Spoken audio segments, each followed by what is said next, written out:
Sa pagsusuring ito, bubuksan natin ang isa sa mga pinakamahiwagang aklat na nasulat, gamit ang isang malinaw at bisyual na gabay.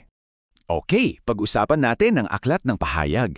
Di ba madalas kapag naririnig natin to, ang unang pumapasok sa isip natin ay, naku, ang gulo, o parang nakakatakot.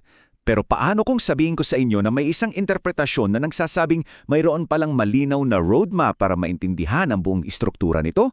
Tara, silipin natin.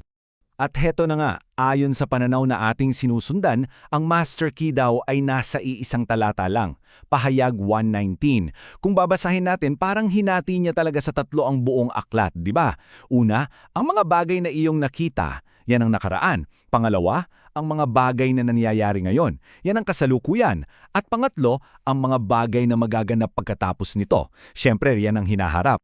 So unahin natin yung unang bahagi, ang mga bagay na nakita. Ito raw yung pundasyon ng lahat.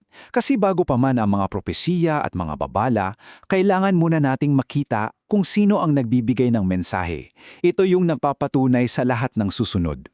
Itong unang seksyon na to na makikita sa chapters 1, 4 at 5 ay yung mismong nasaksihan ni Apostol Juan. Dito niya nakita yung pangitain ng niluwalhating si Jesus, yung trono ng Diyos sa langit, at syempre, yung korderon karapat-dapat na magbukas ng aklat. Basically, it's setting the entire cosmic stage. Okay, so tapos na tayo sa nakaraan. Ngayon, punta naman tayo sa ikalawang bahagi ng roadmap, yung mga bagay na nangyayari ngayon. Itinuturing ito na isang direktang mensahe para sa kasalukuyang panahon, para sa atin. At saan natin to makikita? Sa chapters 2 at 3. Ito yung sikat na mga liham para sa 7 simbahan sa Asia Minor noon, mga lugar tulad ng Efeso, Smyrna at Laodicea. Mga totoong simbahan na may totoong mga problema. Pero ang ganda ng take dito. Hindi lang daw ito basta mga sulat para sa mga simbahan noon.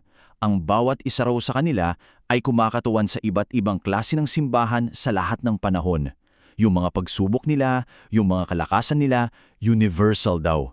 Parang salamin para sa mga mananampalataya ngayon, isang aral na valid hanggang sa dulo ng panahon. At dito na tayo papasok sa pinaka-inaabangan ng lahat, di ba? Yung ikatlong bahagi, ang mga bagay na magaganap. Ito na yung future. Dito na pumapasok yung mga propesiya tungkol sa mga darating. In fact, ito yung pinakamalaking bahagi ng aklat mula Kabanata 6 hanggang sa dulo, sa 22. Dito inilalatag yung sunod-sunod na mga mangyayari mula sa pagtatapos ng panahon ng simbahan hanggang sa paglikha ng isang bagong langit at bagong lupa. The whole shebang, kumbaga. At para mas maintindihan natin itong timeline ng hinaharap, kailangan daw nating balikan yung isang propesya sa lumang tipan, sa aklat ni Daniel. May konsepto doon na tinatawag na ika-17 linggo ni Daniel. At ayon sa framework na to, yung 7-year tribulation o kapigatian sa pahayag, yun daw ang katuparan nito. Dito na papasok yung Antikristo, yung matinding paghihirap at yung mga huling paghuhukom. At itong timeline na to, wow, nilalatag niya lahat. Magsisimula sa 7-year tribulation, tapos sa kalagitnaan may lilitaw na 2 saksi.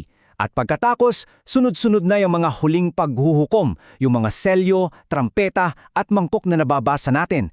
Hanggang sa kasukdulan, ang pagbabalik ni Jesus, ang labanan sa Armageddon, tapos yung 1,000-year reign at sa dulo ng lahat, yung final judgment at ang bagong langit at lupa. Ang linaw ng pagkakasunod-sunod, di ba? So, bakit nga ba mahalaga ang roadmap na to? Ano ang point ng lahat ng ito? Well, hindi lang daw ito para malaman natin kung anong mangyayari sa future, na parang nanonood lang ng spoiler. Ang pinakamensahe raw talaga ay paghahanda, na sa pamamagitan ng pag-unawa sa mga pangyayaring ito, tayo bilang mga mananampalataya ay maaaring mamuhay ng may pag-asa at kahandaan. Inihahalin tulad pa nga ito sa isang bride na nag-aayos at naghahanda para sa pagdating ng kanyang groom.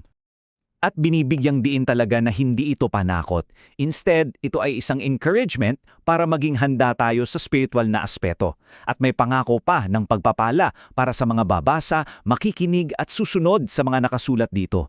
Kasi, sabi nga, malapit na ang panahon. Kaya, naiiwan sa atin ng tanong na to. Kung itong roadmap na ito ay isang gabay, ano nga ba talaga ang ibig sabihin ng pagiging handa para sa paglalakbay na yon? Ano man ang ating interpretasyon, di ba? Yung tema ng pagiging mapagbantay at laging handa, yon ang isang makapangyariang mensahe na tumatagos mula pa sa sinaunang tekstong ito hanggang sa panahon natin ngayon.